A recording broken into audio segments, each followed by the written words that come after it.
Assalamualaikum warahmatullahi wabarakatuh. Perkenalkan, nama saya Ainun Fitriansyah. Saya dari Offering A9, Pendidikan Luar Biasa Universitas Negeri Malang. Di sini saya akan memaparkan tentang reinforcement dalam perubahan tingkah laku.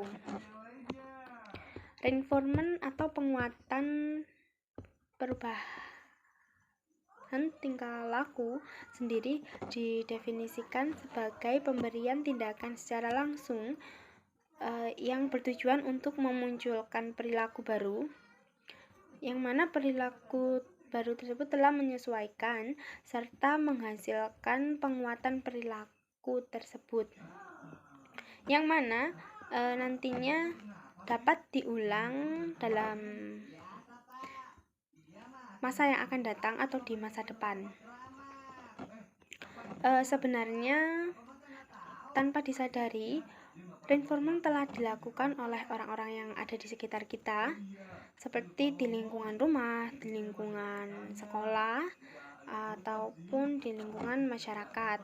Meskipun orang-orang tersebut kurang memahami tentang prinsip dasar pengubahan tingkah laku.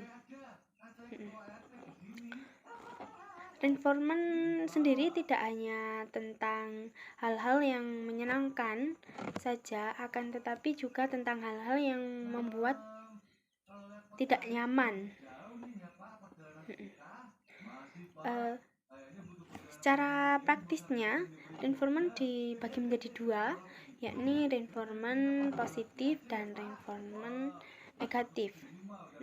Reinforcement positif yakni merupakan suatu hal yang diberikan secara langsung setelah sebuah perilaku muncul, sehingga dapat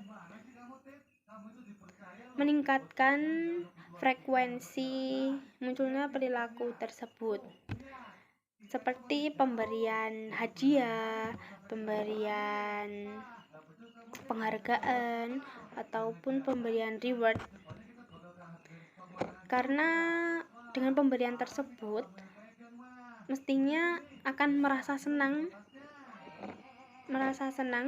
sehingga akan memunculkan rasa untuk menginginkan mendapatkan reward, hadiah atau penghargaan tersebut lagi, yang mana anak atau orang akan mengulang perilaku tersebut kembali untuk mendapatkan reward, penghargaan ataupun hadiah tersebut. Yang kedua yakni reinforcement negatif. Reinforcement negatif ini sendiri dapat terjadi dalam kehidupan sehari-hari, ya. Seperti contohnya ketika adik saya pulang sekolah,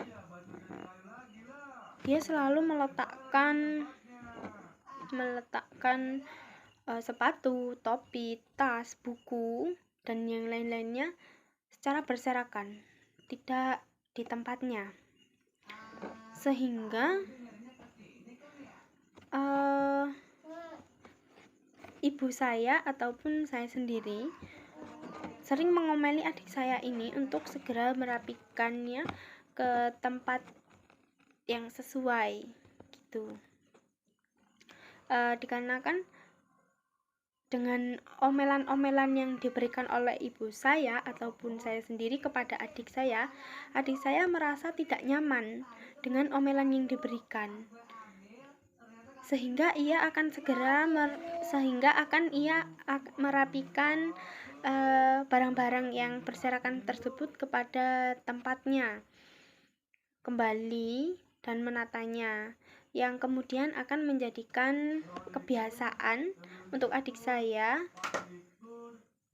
yakni dia akan selalu merapikan barang-barangnya setelah pulang sekolah, dikarenakan ia apabila tidak merapikan tempat apabila dia tidak akan merapikan barang-barangnya atau menaruh barang-barangnya secara berserakan, ia akan menerima konsekuensi dengan dimarahi atau diomeli oleh ibu saya atau bahkan saya sendiri, dan merasa tidak nyaman dengan omelan tersebut.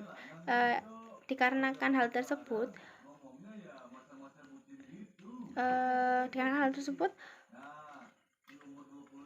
dengan yang terjadi tadi dapat memberikan dampak jangka panjang kepada adik saya, yakni selalu meletakkan barang-barangnya sesuai dengan tempatnya, seperti itu.